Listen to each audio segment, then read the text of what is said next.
உடைய மாதமாக இருக்க வேண்டும்.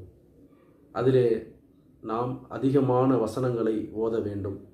நிறைய திருக்குரான் வசனங்களை புரிந்து விளங்கி வாழ்க்கையில் செயல்படுத்த வேண்டும். அதிகப்படியான வசனங்களை மனப்பாடம் செய்ய வேண்டும். இவை வெறுமனே ரமலான் காலங்களில் மட்டும் இல்லாமல் வாழ்க்கை முழுவதும் நம்மிடத்தில் இருக்க வேண்டும் என்பதை இந்த குரான் வசனம் உணர்த்துகிறது. மேலும் நமக்கு ஒரு சில சந்தேகமும் ஏற்படுகிறது. ரமலான் காலத்தை, இந்த மாதத்தை அல்லாஹ் தேர்ந்தெடுத்ததனுடைய அடிப்படை நோக்கமே திருமறை குரானுக்காகத்தான். அப்படி என்றால் நோன்பு ஏன் இங்கே ரமலானுக்கும் குரானுக்கும் தொடர்பில்லாமல் கடமையாக்கப்பட வேண்டும்?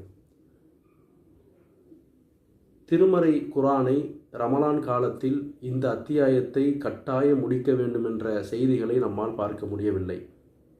திருமறை குரானை இத்தனாவது அத்தியாயங்களையும் அல்லது முழு குரானையும் கண்டிப்பாக முடித்தால்